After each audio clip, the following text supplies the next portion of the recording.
Happy Valentine's Day. Happy Valentine's Day, everyone. So we're celebrating our 41st anniversary and Valentine's Day together. Because we met on Valentine's Day 41 years ago. Indeed we did. My Valentine. My funny Valentine.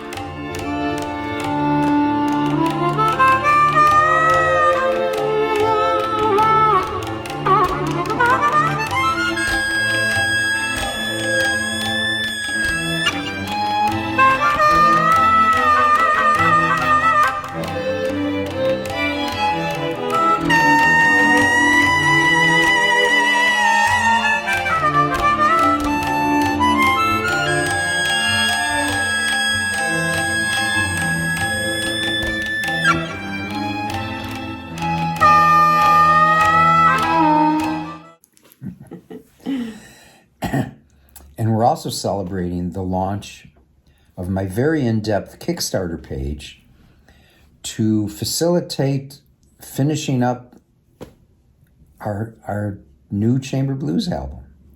But before we get deep into story time, here is a 32-second preview of the new album. Preview.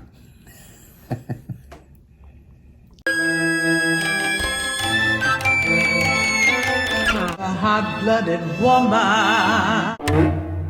Ensure all the beauty in this world.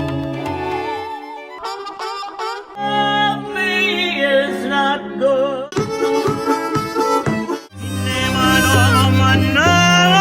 Today is no exception.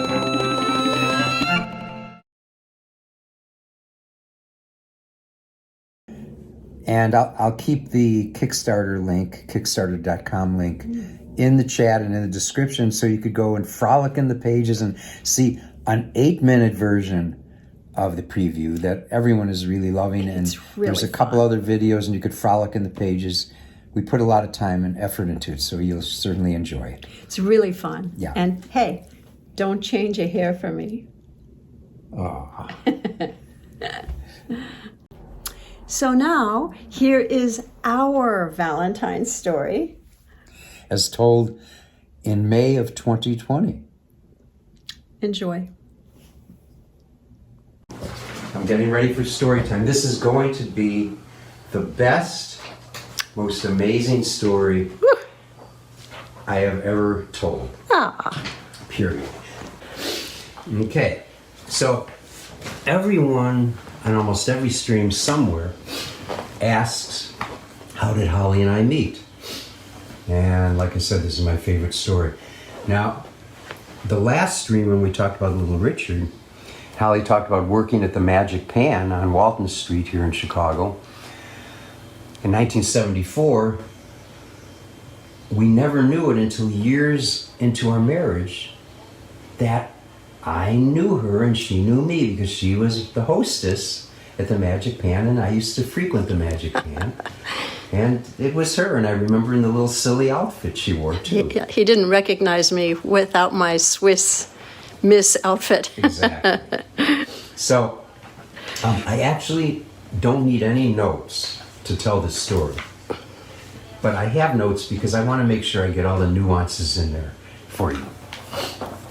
And this is, okay, so this is a long story. So I'm only going to share with you the middle section. So there'll be no beginning, nor will there be an end. I like that. Yeah. In the days when I was still taking my prostate on all my adventures, my urologist told Holly, well, you know, he's 75. He's not going to live much longer anyway. And Holly said, I beg to differ. Corky and I are planning on living forever. So far, so good. So I've been a dedicated student of yoga. Most people don't know this. This is one of my secrets. I've been a dedicated student of yoga, study and practice for over 45 years. But in 1981, it had been 6 years. I had been creating a lot of trouble for myself and others during my dating scare period. And at this particular moment, at the very start of 1981, I realized I needed to steep myself in contemplation, meditation, try to learn more about life, the inner life, the outer life, and certainly stay out of trouble, stay quarantined, and stay sheltered at home. So coming off a long period of yoga pursuits, I had a strange clarity of mind, and I could see solutions before I even knew what the problem was. Some of you may have had experiences like that. This lasted a long time for me. And I had a series of insane, continuing synchronicities that would happen as much as 3 times a day. This went on for 6 months. Many other people were involved in these synchronicities, and they were freaking out about them. For me, I was getting used to them. So here's one example. I was putting together an album, and I talked to a pressing plant to see if they were going to be the chosen company that was going to do the album. So they sent me a sample of one of their covers. So while I'm waiting for that to happen, I went ahead and did the photo session with Norman Belisco as a photographer. Storm and Norman.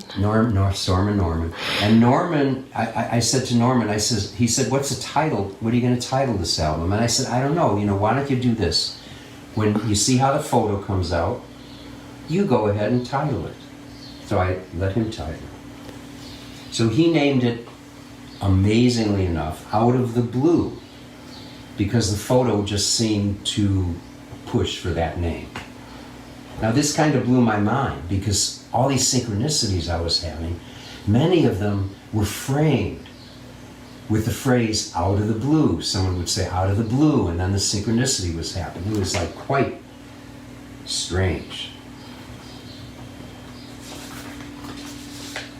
So my secretary received the finished artwork in the mock-up. At the same time, with the title Out of the Blue on it, at the same time, a sample of the album cover from the pressing came in the mail. So she receives the mock-up with Out of the Blue on it, and then in the mail comes a cover from the pressing plant. So let me show you the first album, what it ended up looking like. I didn't design this one. This was... No, this is before I met Holly. Yes. And it's called... Out of the Blue. Out of the Blue.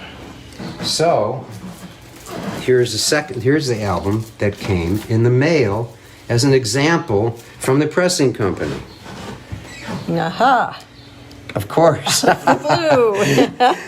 The pressing company had no idea. Nobody knew what the name of the cover was. Get them both in there. Closer. Yeah. So this was just one of many of the synchronicities that had been exploding into my life.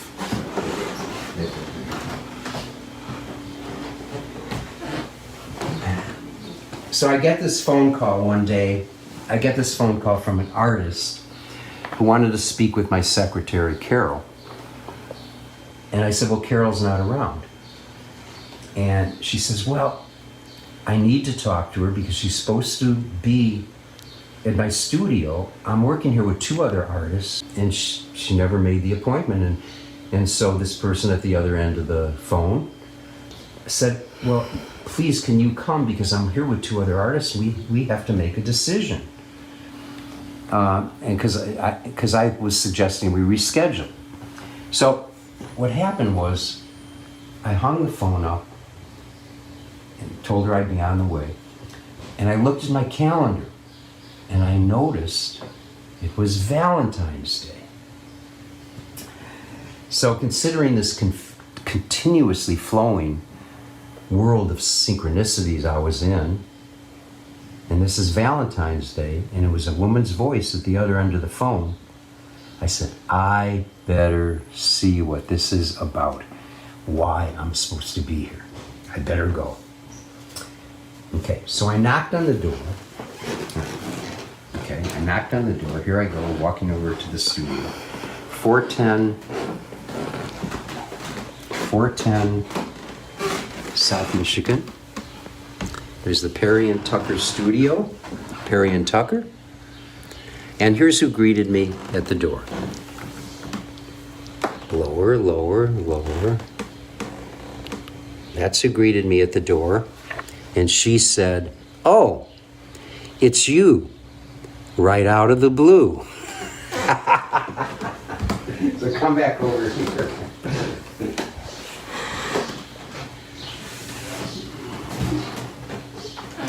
So she brought me in and I went over and there's 2 other artists there. And within 20 minutes of being there, I have no idea why this came out of my mouth. But I leaned over to Holly and I said, and whispered in her ear, and I said, we're going to be spending the rest of our lives together. So she thought. Not too subtle. Yeah, so she thought, who is this nutcase? So we tried to both pretend that we didn't hear what I said. So somehow she let me drive her home. And this was my opportunity on the drive home to try and explain to her why I said that. So I tried to explain to her about all these synchronicities and out of the blue and all these things that were happening for 6 months. And now, not only did she think I was a nut, but she thought I was completely from a different planet. So I let her off. She went in. I drove home. The next morning, very early in the morning, I get a phone call from Holly. And she says, can you come over? And we were together ever since. And that's how I met Holly. That was it. Okay.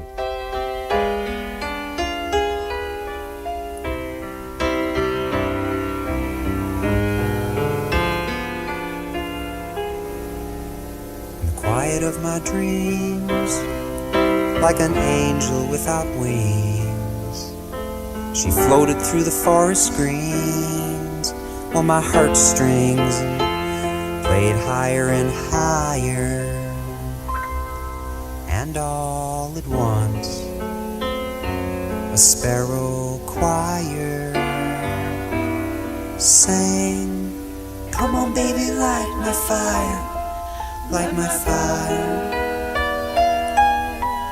Come on baby, light my fire, light my fire.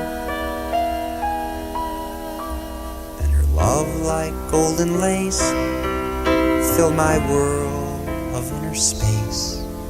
With the colors of her glowing face, it was rapture in her fire. And all above us, a sparrow choir sang, this is your desire, your desire. This is your desire, your desire. Now you're standing right in front of me, and you stay reluctantly. I'm a stranger with some crazy dream, but I swear it's true. And if you'll stay a while, then I can show you. You are my desire, my desire. desire, my desire. In the quiet of my dreams, like an angel without wings, you floated through the forest greens on my heartstrings, played higher and higher, and all around us the sparrow choir sang, this is your desire, your desire. You are my desire, my desire. So won't you let me light your fire, light your fire. Let me light your fire.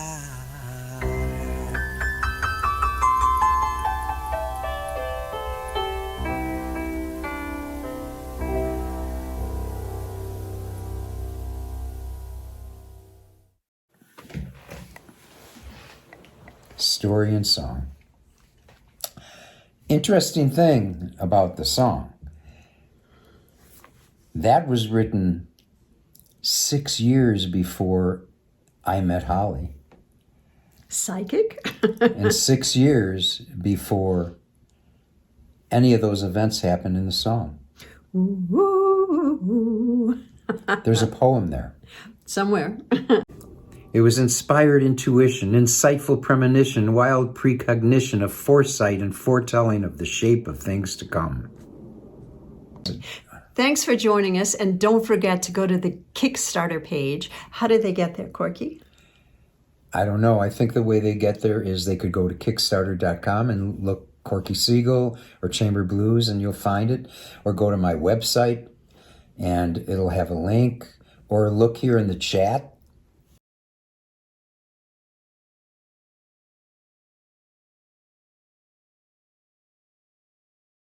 And there's a link in the chat and also in the description. And that's But be careful once you go there. It's so much fun and there's so many stories and so many interesting things going on. You may never want to leave. And actually, we've made it so that you can't leave. Ooh. Okay, good luck. Bye-bye.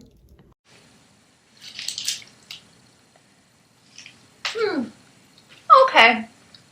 So nobody's perfect. You forgot the chocolate, the champagne, the long-stemmed roses for your Valentine. Well, you might have a chance to redeem yourself. But at this late date, I can't imagine how. Wait a minute. Corky is presenting his delicious, effervescent, heart-melting Chamber Blues. And it's 0 calories. I knew there was a way out for you.